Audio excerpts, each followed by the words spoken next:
Hello everybody, good morning, नमस्कार। आज हम लोग जो बात करेंगे ये पैटर्नल लीव की बात करेंगे। जैसे कि मैटरनिटी लीव के बारे में आप सभी अवेयर हैं। और आज की जो एपिसोड है, इस एपिसोड में बीपीएससी तथा यूपीएससी तथा केंद्र तथा राज्य सरकार के द्वारा किए जाने वाले जितने भी मेंस और पीटी एग्जाम्स होते हैं, खासतौर पे आपके इंटरव्यू के लिए भी बहुत ज़्यादा बेनिफिशियल हो सकता है यदि आप अवेयर हैं, यदि आप सही से लेक्चर सुने, अच्छे से स्टडी किए हैं। तो इससे खासतौर पे जैसे इन्फोर्समेंट ऑफिसर की जो एग्जाम होती है, एलएसडब्ल्यू से जो आपके जो मटेरियल्स होते हैं, या हम यदि बात करें सीडीपीओ का जो एग्जाम होता है हमारा स्टेट लेवल का एग्जाम, तो ये सारे में मुख्य रूप से मैटरनिटी लीव और पैटर्निटी लीव का एक कॉन्सेप्ट आता ही आता है। एम्प्लॉयमेंट से रिलेटेड क्वेश्चंस आता है। तो इस तरह से जो भी आने वाले एग्जाम के लिए हो सकते हैं प्रोबेबल क्वेश्चंस, उस पर आज हम चर्चा कर रहे हैं। और उसी का एक कह सकते हैं नमूना, जो एक यूनिट होता है, वो हमारा पैटर्निटी लीव है। आज हम बात करेंगे पैटर्निटी लीव है क्या, पैटर्निटी लीव कौन कौन से देश में है, क्या भारत में है या नहीं है, कितना इसमें रिकमेंडेशंस के आधार पर लीव देने की बात हुई, क्यों दिया गया, ये सारे जितने भी क्वेश्चंस होंगे एज अ मीन्स हम यहाँ पर चर्चा करने वाले हैं। तो आज का हमारा जो एपिसोड है वह आप देख सकते हैं, मैं बात करने वाला हूँ पैटर्निटी लीव का। मतलब पिता, एक बच्चा जब जन्म लेती है तो जिस तरह से एक माता की जो एक अकाउंटेबिलिटी होती है, ठीक उसी तरह एक माता पिता का भी होता है। वो अलग बात है कि ये भारत को एक लोगों की एक जो इंटेलेक्चुअल्स हैं, पीपल हैं, उनके थॉट हो चुके हैं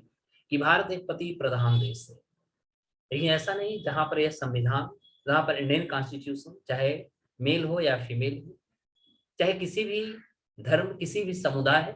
किसी भी सेक्स तथा किसी भी जन प्लेस इंडिया का क्षेत्र में हुआ, उनसे किसी भी प्रकार का इनइक्वालिटी करने का हमें अधिकार नहीं देती। और इसी एपिसोड में आज हम लेके आ रहे हैं पैटर्निटी लीव। क्यों कुछ ऐसे पेरेंट्स होते हैं, पिताजी होते हैं खासतौर पे बच्चे का, वो कहते हैं कि नहीं, ये मेरा कर्तव्य नहीं, इट्स नॉट माई ड्यूटी कि मैं बच्चे का नैपकिन्स बदलूं या बच्चे का लुक आफ्टर करना, ये मेरा 100% रेस्पॉन्सिबिलिटी नहीं होती है, बच्चे की माँ का होता है। तो इसको लेकर के आज मैं बहुत दिन से ऐसा देख रहा था, जिससे सब देख सकते हैं लॉकडाउन के दौरान बहुत सारे केसेस आए भी हैं महिला आयोग के पास से। तो ये जो होती है, जो एक कह सकते हैं, जो डोमेस्टिक जो झगड़ा होता है, घरेलू जो विवाद होता है, इसमें क्या है, क्या पैटर्निटी लीव और मैटरनिटी लीव भी इसका एक पार्ट है या नहीं, ये सारी चीजों को हम चर्चा करने वाले हैं।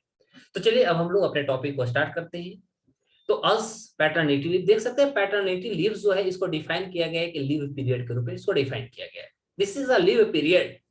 और जो पेड भी होता है और अनपेड भी होता है, यानी इसके लिए आपको पैसा दिया भी जा सकता है और नहीं भी दिया सकता है। Reserve exclusive for the fathers in the relation to childhood, यानी जो बच्चे जन्म लेते हैं उस समय जो उनके पिता होते हैं, तो उनको यहाँ पर छुट्टी देने की बात किया जा रहा है। और leave that can be use exclusively by fathers as paternity leave, और जो उसे छुट्टी दी जाती है बच्चे को लुक आफ्टर करने के लिए, पेरेंट्स को, माता पिता को। और यहाँ हम जो चर्चा कर रहे हैं वो पैटर्निटी लीव की बात कर रहे हैं, यानी जो पिताजी को छुट्टी दी जाती है वह बच्चे की देख रेख के लिए, लुक आफ्टर के लिए दी जाती है, ठीक है। और इसको डिफाइन करने वाला हुआ आईएलओ, इंटरनेशनल लेबर ऑर्गेनाइजेशन ने इस चीजों को डिफाइन किया। उन्होंने कहा कि जिस तरह से मैटरनिटी लीव होता है उस तरह से पैटर्निटी लीव भी होना चाहिए। तो इस पे सबसे ज्यादा हम कह सकते हैं जो फोकस दिया गया वो आईएलओ के द्वारा दिया गया है, ठीक है। अब देख सकते हैं कि ऐसे कौन कौन से राष्ट्र हैं, कौन कौन से ऐसे देश हैं जिन्होंने पैटर्निटी लीव दिया। तो वर्ल्ड के 187 यानी 187 कंट्री की हम बात करें तो 187 कंट्री में 90 यानी 90 ऐसे राष्ट्र हैं जो स्टैट्यूटरी पेड पैटर्निटी लीव देते हैं, यानी कह सकते हैं पैटर्निटी लीव लगभग 187 राष्ट्रों में से 90 राष्ट्र देते हैं। भारत इसमें नहीं था, यानी 187 राष्ट्रों में और खासकर 90 जो पैटर्निटी लीव देने वाला कंट्रीज हुए, इसमें भारत नहीं था। यह 2019 का रिपोर्ट है और ये रिपोर्ट प्रोमुंडो के द्वारा दिया गया 2019 का। आप देख सकते हैं प्रोमुंडो का जो रिपोर्ट है, इस रिपोर्ट के आधार पर बोला कि भारत इसका पार्ट नहीं रहा। अब हम बात करेंगे कि पैटर्निटी लीव जो है इसका सिग्निफिकेंट क्या है, इसकी महत्व क्या है। तो सबसे पहले हम देखेंगे बच्चा के लिए, यानी चाइल्ड,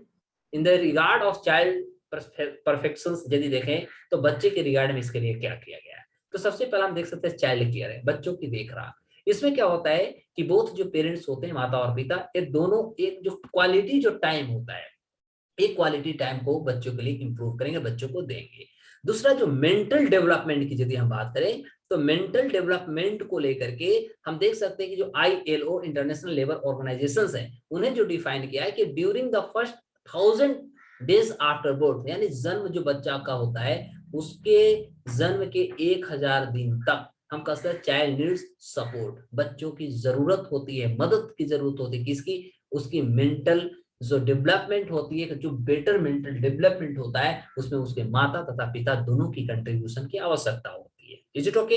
अब हम देखते हैं कि जो स्ट्रॉन्ग रिलेशनशिप जो होती है दोनों माता पिता का, इसमें इसकी कितनी कंट्रीब्यूशन होता है। तो जैसा कि देखा जाए, एक पॉसिबिलिटी प्रमोट की जाती है कि child would grow up sharing a strong relationship with to, मतलब बच्चा का जो डेवलपमेंट होता है, एक रिलेशनल जो डेवलपमेंट होता है, इसको लेकर के बच्चा को both of the contribution is needed, माता और पिता दोनों की जो उपलब्धि होती है, दोनों की जो कोलाबोरेशन होती है, जो सहयोग होता है as a relationship, strong relationship की यदि हम बात करें, तो ये बच्चा को एक मेंटल फिजिकल डेवलपमेंट होने के लिए बहुत बहुत जरूरी होता है। अब देख सकते हैं मदर के लिए यदि हम बात करें, तो इस रिस्पेक्ट में, इस रिगार्ड में माता जी का क्या योगदान होते हैं, इस पे भी हम चर्चा करेंगे।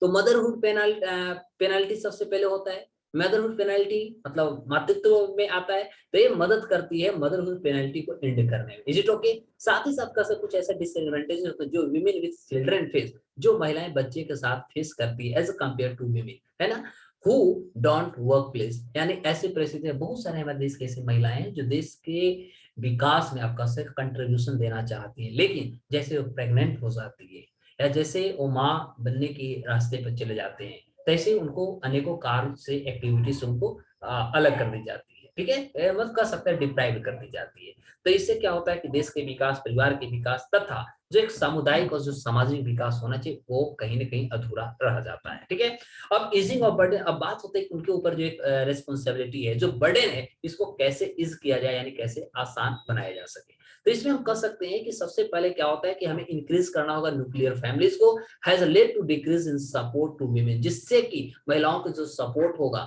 और उसमें जो कमियां देखने को मिलता है, इसको एक बैलेंस वे में करें, जिससे कि आफ्टर चाइल्ड बर्थ जो होता है, बच्चा का जन्म के बाद जो उनको एक सपोर्ट नहीं मिलता है, उनको सपोर्ट की आवश्यकता हो, जिससे कि बच्चा जो होगा या उनकी जो माँ होगी, वो दोनों को इसमें एक बर्डन को इज करने में उनकी सहयोग हो सकता है, कमजोरी दूर हो सकती है। जेंडर बैलेंस वर्किंग की यदि बात करें, जैसा कि अभी हम देख सकते हैं कि भारत विश्व के बहुत सारे ऐसे राष्ट्र हैं जहां पर जेंडर इम्बैलेंस देखने को मिलता है। तो since both will be equal partners, जैसा कि हमें पता है कि पति पत्नी दोनों एक अच्छे पार्टनर्स होते हैं अपने हाउस होल्ड तथा अपने बच्चे को चाइल्ड केयर करने के लिए। पोस्ट प्रेगनेंसी यानी प्रेगनेंसी से पहले की यदि बात करें, तो बेटर पोस्ट प्रेगनेंसी केयर, उनको बच्चे के जन्म के बाद उनको बहुत अच्छे से देखरेख की आवश्यकता होती है, जिससे कि उनकी फिजिकल और मेंटल दोनों का विकास आराम से हो। फिर हम करियर ब्रेकर्स की बात करते हैं, करियर उनके ब्रेक कैसे होती है। तो करियर ब्रेक में देख सकते हैं कि जो भारतीय महिलाएं हैं, ठीक है, वह स्पेंड करती है लगभग 4 घंटा और 4 घंटा से अधिक भी, ठीक है, लगभग कर सकते हैं, अनपेड और पेड आप कर सकते हैं, वर्क देन मेन, यानी जितने व्यक्ति काम करते हैं उसकी अपेक्षा महिला भी काम करती हैं, ठीक है। लेकिन पेड और अनपेड की हम बात बार अलग करते हैं, उनका भी एक्टिविटी हो with green consequences for women's participates of work. ये हमारा एनएसएसओ का रिपोर्ट है, नेशनल सैंपल सर्वे ऑर्गेनाइजेशन जो है, इसके तहत एक रिपोर्ट मुख्य रूप से दी गई है। अब हम देखेंगे फॉर फादर के लिए इस रेस्पेक्ट में क्या एक्टिविटीज को लाई गई है, ये सारे चीजों को भी हम देखते हैं। तो सबसे पहला इसमें कहा गया कि आप क्वालिटी टाइम को स्पॉन्सर करो, यानी क्वालिटी टाइम को आप बच्चों को प्रोवाइड करो, जिससे कि provide opportunity to spend quality time with child, बच्चों को दे विच अदरवाइज डिफिकल्ट, इससे और जो सारी छोटी मोटी जो कमजोरियां हो सकती है, कठिनाइयां हो सकती है, उससे वो बच्चा जूझ ना पाएगा, ठीक है। स्ट्रॉन्गर एक बॉन्ड होगा, उससे क्या होगा कि उनको अपॉर्चुनिटी, उस व्यक्ति को अपॉर्चुनिटी भी दिया जाएगा, जिससे को डेवलप करेगा, उसके स्ट्रॉन्ग बॉन्ड होगी, और चाइल्ड तथा बचपन से जो चाइल्ड का एक डेवलपमेंट होता है, वो सारे चीजों को यहाँ पर सपोर्ट करने में मदद मिलेगी। अब होता है कि जो सोसाइटल हमारे पास प्रेशर है, उसको हम कैसे रिड्यूस करेंगे। सोसाइटल प्रेशर भी एक बहुत बड़ी होती है, और इसके पीछे ही हम कह सकते हैं समाज का जो बिखराव हो रहा है, परिवार का जो टूटना हो रहा है, इसका एक बहुत बड़ा अकाउंटेबिलिटी होता है, बहुत बड़ा एक फैक्टर भी है, ठीक है। तो यह ऑफन ऐसा देखने को मिलता है arisen when claiming such leaves, जब हम बहुत ज्यादा क्लेम करते हैं छुट्टी को लेकर के, जैसे आप कर सकते हैं रिमार्क्स आप कर सकते हैं मेड ऑन द वायरल, जैसे आप देख सकते हैं विराट कोहली का जो डिसीजन आया था पैटर्निटी लीव को लेकर के, ठीक है। तो इस तरह की जो चीज हुई ये हम कर सकते हैं, जो सोसाइटल हमारा जो प्रेशर होता है इसको कम करने की, मतलब हम कर सकते हैं कि देश के जो बड़े बड़े या कह सकते जो एपिटोम पीपल हैं या कह सकते हैं नेम एंड फेम पीपल हैं, यदि वो इस तरह के इनिशिएटिव्स को लाएं, या आप कह सकते हैं कि जो इंटेलेक्चुअल्स हैं वो यदि इस तरह के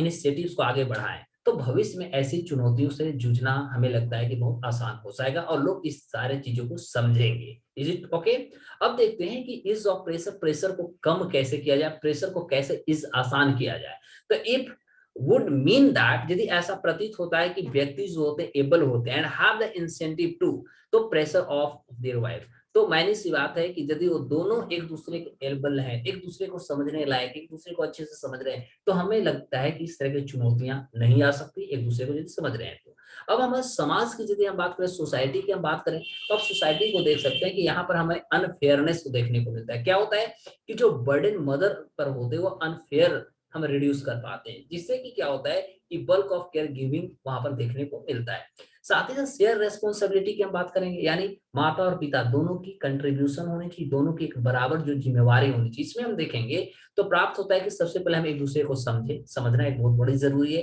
कि पेरेंटिंग एंड चाइल्ड केयर कि एक माता पिता का जो आपकी जिम्मेवारी तथा बच्चों को देख रेख की जो जिम्मेवारी है, ये दोनों जो रेस्पॉन्सिबिलिटी है माता पिता यानी मेन और वीमेन दोनों को मिल करके ही करना होगा, तभी जाकर हम इस तरह की चुनौतियों से नहीं जूझ पाएंगे, तथा बच्चा का जो मेंटल और फिजिकल जो डेवलपमेंट होती है वो दोनों को हम करने में सक्षम हो पाएंगे। Is it okay? अब हम देखते हैं कि इसमें क्या और होता है। कुछ हमारे पास हायरार्की क्वेश्चंस होते हैं। ये हायरार्की क्वेश्चंस क्या होते हैं कि कुछ जो हमारा ट्रेडिशंस है, हमारा जो सोसाइटी है, तो आप हम सभी को पता है कि हमारा सोसाइटी जो बहुत पुरानी सोसाइटी है और हम प्राचीन सोसाइटी जो हमारे फोर फादर ने इंसेस्टर ने किया उसमें बहुत ज्यादा ट्रस्ट करते हैं, विश्वास करते हैं। वो अलग बात है कि टाइम टू टाइम उसमें एक रिफॉर्म भी होती है, उसमें अमेंडमेंट भी देखने को मिलता है, नो डाउट। लेकिन अभी भी जो हायरार्की आ रहा है, जैसा कि पति प्रधान देश भारत है ना, यहाँ पर जो हस्बैंड बोल दिया वो ओके है, तो इस तरह के वो अलग बात है कि हमारे देश के संविधान इस पे बैन लगाती है, रोक लगाती है, डिप्राइव नहीं करने देती। लेकिन अभी भी बहुत स्लो मोटो इस तरह से प्रोग्राम है, ऐसे बहुत सारे लोग हैं जो उन्हें डिप्राइव करने की कोशिश करते हैं। Is it okay? तो ऐसे चीजों में क्या होता है, उनको जो पैटर्निटी जो प्रोड्यूसर्स होती है उसको केयर करने की जरूरत होती है, जिससे कि हम कह सकते हैं उनमें जो अफ्रेड होता था, जो इमोशनल लाइफ को लेकर के उनमें एक अफ्रेड होता है, ये सारे चीज पे तकनीकी ढंग से हम कर सकते उसको कम किया जा सके। नो लॉन्गर लेसर ड्यूटी, आप बहुत ज्यादा लंबे समय तक ड्यूटी नहीं कर सकते, इस तरह की भी चुनौती होती है। तो child care will no longer be treated as a secondary और lesser duty for the men, है ना। तो इस तरह से हम कह सकते हैं कि यदि महिलाओं पे ऐसा होता है तो यदि एक सही कंट्रीब्यूशन देखा जाए कि वेलफेयर फॉर्म देखा जाए, जिस तरह से विराट कोहली को आपने देखा होगा, तो अनपेट्रियोटिक उन्होंने किया फॉर द सेम रीजन, किसी एक्टिविटीज को उन्होंने किया। तो ऐसी यदि गतिविधि दिन प्रतिदिन हो तो इसमें कोई कमियां नहीं होगी और हमें लगता है कि इसमें बहुत बड़ी बदलाव देखने को मिलेगा, पॉजिटिव रेस्पॉन्स देखने को इसको मिलेगा। अब हम देखते हैं कि इकोनॉमी के लिए इस पे क्या प्रभाव पड़ता है, क्योंकि कोई भी एक्टिविटीज जब हमारे आपके यहाँ होते हैं तो उसका एक पॉजिटिव और नेगेटिव, चाहे हमारा जो भी सेक्टर से जहां पर भी हम इन्वॉल्व होते हैं उस पर उसका एक प्रभाव पड़ता है। तो gender gap at work place, सबसे पहला जो हम देख रहे हैं वो हमारे यहाँ क्या है कि वर्क प्लेस पर जेंडर गैप है। मतलब हम कह सकते हैं जो अभी हम जो सेक्सुअलिटी की बात करते हैं, एक जो सेक्सुअल जो हैरेसमेंट की जो हम बात करते हैं, तो ये सबसे बड़ी चुनौती होने के पीछे रीजन क्या है? रीजन इज दैट कि यदि इसमें बहुत बड़ी कह सकते हैं इस पे रिकमेंडेशन विदेश को देने दिया गया भी है, तो इसको आप देख सकते हैं कि यदि इक्वल कंट्रीब्यूशन दोनों को हो जाए, या कह सकते हैं इक्वल दोनों की वर्क प्लेस पे यदि भागीदारी हो जाए, पार्टनर शेयर हो जाए, तो हमें नहीं लगता कि इस तरह की चुनौतियां होंगे। तो इसमें भी एक बहुत बड़ा हम कह सकते हैं कि डिक्लाइन हो सकती है, जो अनेक प्रकार के जो घटना केसेस होते हैं। तो हम देख सकते हैं यहाँ क्या दे रहा है कि ब्रिजिंग द जेंडर गैप, सबसे पहले हमें जेंडर गैप को क्या करना है, ब्रिज करना है, यानी पाटना होगा एट होम, घर में, for facility gender equality at work place, तब जाकर के हम वर्क प्लेस पे भी जेंडर इक्वालिटी को मान कर सकते हैं। तो अभी घर में ही जब आपके यहाँ इस तरह से हमारे पास इस तरह के जब पॉलिसी चल रहा है, लड़का और लड़की जब हम इनइक्वालिटीज कर रहे हैं, तो मायने सी बात है कि आगे भी इस तरह के, चाहे वो वर्क प्लेस हो, चाहे स्टडी का कैंपस हो, चाहे विभिन्न प्रकार का कोई भी क्षेत्र हो, वहां पर इस चीज को देखने को मिलेगा। तो the best way by which we can improve that we must go through at home whatever we are utilising whatever we are considering about boys and girls. तो सबसे पहले हम देखें कि घर पे हम लड़का और लड़की के बारे में क्या थिंक करते हैं, क्या सोचते हैं। पैरिटी की बात आप करते हैं, it will reduce the advantageous positions of hiring main. तो हायरिंग जो मेन हम करते हैं खासतौर पर एडवांटेजेस को लेकर, तो यहाँ पर भी इसके रिड्यूस होगा, क्योंकि एक महिला भी उस काम करने के सक्षम है, लेकिन माइंड में इस तरह के कंसेप्ट है नहीं ये पुरुष ही करेंगे, तो मायने सी बात है कि हम पैरिटी नहीं बना पाएंगे। ठीक है, over women in the private sector, एक खासतौर पर देखने को मिलता है प्राइवेट सेक्टर्स में। या आप देख सकते हैं कि बिहार गवर्नमेंट की यदि बात करें तो जो सीडीपीओ का जो एग्जाम होते हैं इसमें पहले महिला का ही पूरा सीट थी, लेकिन पिछले 2 साल से हम देख सकते हैं सीडीपीओ में 50% पुरुष को भी दे दी गई। आखिर ऐसा क्या था, गवर्नमेंट ने इसमें कुछ सोचा, कुछ समझा? तो ऐसा नहीं कि वो इम्बोल्डन नहीं है, महिला इम्बोल्डन नहीं, इम्बोल्डन है, नो डाउट, बट उन्हें कुछ और सपोर्ट की आवश्यकता है और उसे खुल के सपोर्ट करना चाहिए due to parity between the maternity and paternity. और यह जो हमारा होते हो तभी होगी जब हम पैटर्निटी और मैटरनिटी दोनों की बातों को अच्छे से समझें। ठीक है, इकोनॉमिक ग्रोथ में आप देख सकते हैं इफ फीमेल पार्टिसिपेंट, यदि महिलाओं को पार्टिसिपेशन हो जाता है इक्वल टू मेल पार्टिसिपेशन, यानी महिला का पार्टिसिपेशन इक्वल टू यदि पुरुष का पार्टिसिपेशन होता है वर्कफोर्स में, तो हम कह सकते हैं कि इंडिया जो है अपने भारत की जो टोटल जीडीपी है, और मैं नहीं कर रहा हूँ, ये कह रहा है IMF, India international monetary fund कर रहा है, तथा मैकिंसी कर रहा है। तो ये इन्होंने कहा कि यदि पुरुष के बराबर भारत में भी महिलाओं को एक पार्टनरशिप, बराबर पार्टनरशिप हो जाए, तो भारत की जो जीडीपी है, ग्रोस डोमेस्टिक प्रोडक्ट जो है, उसमें लगभग 27% का राइज होगा, यानी 27% इसमें बढ़ जाएंगे। तो यह अपने आप में बहुत बड़ी बात आईएमएफ और मैकिंसी ने कह दिया है। अब इसमें हम कुछ देखेंगे इश्यूज का, कुछ इसमें इश्यूज क्या है, मुद्दाएं क्या है, ये सारे मुद्दा पे चर्चा। तो सबसे पहला सोशल हमारा इश्यूज आता है, समाज से रिलेटेड जो हमारे मुद्दा है उस पर हम चाह रहे हैं, सोसाइटल इश्यूज क्या है। तो विमेन सबसे पहले महिलाओं की जिम्मेवारी देखने को क्या मिलता है कि ऐसा कहा जाता है कि 80% ऐसे देश के जो पुरुष हैं, व्यक्ति हैं, मेल हैं, वह 80% पुरुष ये कहते हुए सुने गए कि जो बच्चों का जो नेपीज होता है, ठीक है, बाथिंग होता है, यानी नैपिंग जो चेंज किया जाता है, वो 80% जो होते हैं वो महिलाएं करते हैं, महिलाओं का ही रेस्पॉन्सिबिलिटी है। ठीक है, तो देख सकते हैं यहाँ डायरेक्ट लिखा हुआ है कि 80% of men in India said changing, napping, bathing and feeding children was a women's job. यानी भारत में 2019 का रिपोर्ट जो प्रोमुंडो के द्वारा जो रिपोर्ट आई है, इस रिपोर्ट में बोला गया है 2019 में कि लगभग भारत में जो बच्चे होते हैं, बच्चे की जो नैपी जो चेंज की जाती है या उसकी बाथिंग की जाती है या बच्चों को जो खिलाया जाता है, इसका 80% जो रिस्पॉन्सिबिलिटी है यह महिलाओं का है। ये एक बहुत बड़ी आप कह सकते हैं ये परसेंटेज, और यदि रिपोर्ट की बात करें तो एक चुनौती भरा हुआ हमें दिख रहा है। दूसरा लैक ऑफ बिलीफ, मतलब विश्वास की कहीं ना कहीं कमियां देखने को मिलता है। इंडियन मेन जो होते हैं वो टर्न पैटर्निटी लीव, वो पैटर्निटी लीव की ओर मुड़ जाते हैं इनटू अ हॉलीडे। उसको क्या मतलब, जब उनको पैटर्निटी लीव भी मिल जाता है कि आप बच्चों को देख रेख कीजिएगा, बच्चों को मेंटल और फिजिकल आप उसको डेवलपमेंट करने के लिए आपको छुट्टी दी जाती है, तो उनके माइंड में हो जाती है कि हमको तो भैया छुट्टी मिलेगी, और उसका वो एक अलग तरह से आप कह सकते हैं इंजॉय करना चालू कर देते हैं। तो जैसा कि आप देख सकते हैं ये भी report former minister of women and child development की तरफ से प्राप्त हुआ है। ठीक है, अब यदि मेन एज ब्रेड विनर को यदि देखा जाए तो देख सकते हैं कि this is may take the uncomfortable violent paternity leave. तो कभी पुरुष को भी ये लगता है कि जॉब कर रहा हूँ, मैं ही कर रहा हूँ फैमिली के लिए, परिवार के लिए। तो इस तरह की एक चुनौती जो है हर घर में देखने को मिलता है। अब हम बात करेंगे लीगल इश्यूज क्या है। लीगल इश्यू में देख सकते हैं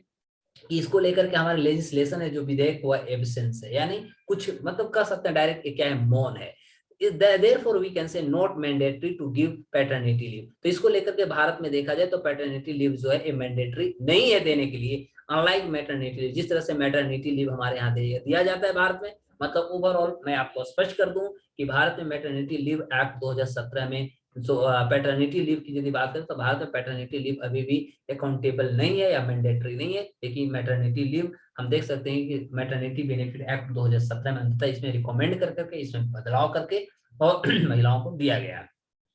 इकोनॉमिक इशू को आप देखते हैं तो लॉस ऑफ प्रोडक्टिविटी, इसके कारण हमें प्रोडक्टिविटी और ड्यू टू फ्रीक्वेंट लीव्स, इतनी ज्यादा छुट्टी होने के कारण इसमें एक बहुत बड़ी गिरावट देखने को मिलता है। अब बात होता है कि गवर्नमेंट ऑफ इंडिया के द्वारा क्या इनिशिएटिव्स लेना चाहिए। तो गवर्नमेंट सेक्टर में हम बात करें पैटर्निटी लीव की, यदि हम बात करें तो देख सकते हैं कि 15 दिन का पैटर्निटी लीव है provided under all India and central civil service rules. ये है, लेकिन अब बात नहीं, ये मिलता कितने लोग लेते हैं, इसका कैसे उपयोग किया जाता है। तो all India and central civil service rules, जो सेंट्रल गवर्नमेंट का एम्प्लॉइज जो हैं उनको, उनके लिए 15 दिन का पैटर्निटी लीव किया गया है, प्रोवाइड किया गया है with less than 2 surviving children, यानी 2 बच्चों से कम। आप देख सकते हैं लेस देन 2 सर्वाइविंग चिल्ड्रेन, 2, तब मतलब हम कह सकते हैं 15 दिनों की गवर्नमेंट ऑफ इंडिया के जो एम्प्लॉइज हैं उनको ये छुट्टी प्राप्त किया जाए, मतलब 15 दिन को देख सकते हैं। चाइल्ड केयर लीव की बात करें तो ऑल इंडिया जो सर्विस है लीव रूल्स उन्होंने किया प्रोवाइड वीमेन, उन्होंने महिलाओं को प्रोवाइड किया, क्या किया, एंड सिंगल मेल पेरेंट, और सिंगल मेल पेरेंट को भी उन्होंने प्रोवाइड किया, employees with less than 2 surviving children 730 दिन, यानी 730 दिन को उन्होंने छुट्टी दिया ऑफ एग्रीगेट चाइल्ड केयर, जिससे कि आसानी से लगभग बच्चों को केयर किया जा सके, which can be availed before child turn 18 साल से ज्यादा, यानी 18 साल देख सकते हैं अवेल्ड ऑलरेडी बिफोर, यानी 18 साल से पहले यदि बच्चा है ऑफ एज तो उनको मुख्य रूप से 730 दिनों की छुट्टी की बात एग्रीगेट चाइल्ड केयर के लिए किया जा चुका है। प्राइवेट सेक्टर, तो ये हम गवर्नमेंट ऑफ इंडिया का इनिशिएटिव आपको बताया। अब हम यदि प्राइवेट सेक्टर की बात करें तो प्राइवेट सेक्टर में देख सकते हैं कि नो मैंडेटरी लॉ, भारत में खासतौर प्राइवेट सेक्टर में नो मैंडेटरी लॉ लाया, बट सर्टेन कंपनी से वो अलग है कि मैंडेटरी नहीं है, लेकिन कुछ ऐसे देश की कंपनियां हैं जो इस तरह के इनिशिएटिव्स उठाए हैं, जैसे कि IKEA इंडिया जो लिमिटेड है, उन्होंने कहा कि ऑफ स्वीडिश रूल्स, स्वीडन का जो रूल है उस आधार पर उन्होंने 6 महीना का पैटर्निटी लीव देने की बात की है। कौन? IKEA इंडिया लिमिटेड ने कहा। फिर जोमेटो की यदि हम बात करें तो जोमेटो ने 26 वीक का पैटर्नल लीव दिया है टू द ऑल एम्प्लॉइज, जिसके पास जो भी एम्प्लॉइज है उसको 26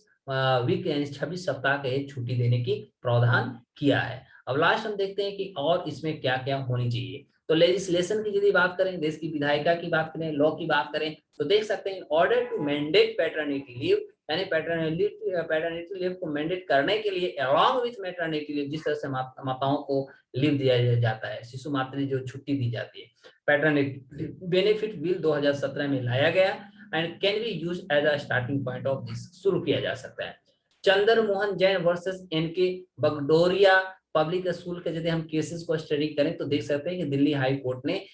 इस पे काम किया। उन्होंने कहा कि मेल एम्प्लॉइज जो होंगे उनको अनपेडेड रिकॉग्नाइज्ड प्राइवेट स्कूल्स में जो है उनको एंटाइटल किया जाता है, उनको पैटर्निटी लीव दिया जाए। साथ ही साथ हम कह सकते हैं this should be extended to other areas as well, उन्होंने कहा कि इसको अदर एरियाज में भी इसको इम्प्लीमेंटेशन किया जाना चाहिए। अब रिकॉग्निशन की बात करें तो देख सकते हैं कि जो रिकॉग्निशन मिली है role of the men as the father, father के रूप में जो मेन को मिला है वह सबसे ज्यादा हम देख सकते हैं एग्जांपल IKEA इंडिया जो लिमिटेड है उसके तरफ से प्राप्त होता है। उसका जो एफर्ट्स है वो एफर्ट जो स्वीडिश जो कंट्री है, स्वीडिश के जो डैड हैं उस आधार पर उन्होंने इस तरीके का रिकमेंडेशन को दिया, जो एक्सहिबिशन देता है कि which shows pictures of numerous father that choose to stay at home with their children for the least 6 month. Sweden में ऐसा देखने को मिलता है कि कोई भी बच्चा जब लेता है उसके माता और पिता यानी पिता भी 6 महीना तक उस बच्चे को देखरेख में अपना कंट्रीब्यूशन को देते हैं, जिससे कि वहां के बच्चे का फिजिकल और मेंटल दोनों डेवलपमेंट होता है। तो यह जो एक इनिशिएटिव है, initiative IKEA group of India या लिमिटेड इंडिया के द्वारा यह कदम उठाया जा चुका है। इंटरनेशनल प्रैक्टिस की यदि हम बात करें तो 7 months of paid paternal leave, मतलब आप देख सकते हैं 7 महीना का पेड पैटर्नल लीव दिया जाता है फॉर बोथ न्यू मदर्स और फादर, दोनों को, नए फादर और नए मदर जो बनते हैं, नए कह सकते हैं कि जो वैवाहिक जीवन के बाद माता पिता बनते हैं, दोनों को 7 महीना का फिनलैंड में खास तौर पे उनको पैटर्नल तथा मैटरनल छुट्टी दी जाती है। कहाँ बात कर रहा हूँ मैं? फिनलैंड के इंटरनेशनल में। अब हम स्वीडन की बात करते हैं तो देख सकते हैं न्यू पेरेंट्स गेट 480 डेज यानी पेड लीव, यानी उनको 480 दिन का पेड लीव दिया जाता है स्वीडन में, which can be split between the couple, या स्प्लिट करती है कपल एज दे विश, जैसा उनकी इच्छा हो, with maximum minimum of 90 days for the parent, यानी दोनों के लिए 90 दिन कम से कम हम कह सकते हैं उनको इस तरह की लीव दी जाती है। तो आई थिंक मुझे लगता है कि आप ये सारे पैटर्नल लीव और मैटरनल लीव के बारे में हमने बहुत सारी चीजों यहाँ पर बताने की कोशिश किया, और आई थिंक आप इसके से अवेयर भी हो गए होंगे। आगे लेक्चर में कुछ और इसी तरह नए टॉपिक के साथ मिलता हूँ, तब तक के लिए नमस्कार, बाय बाय।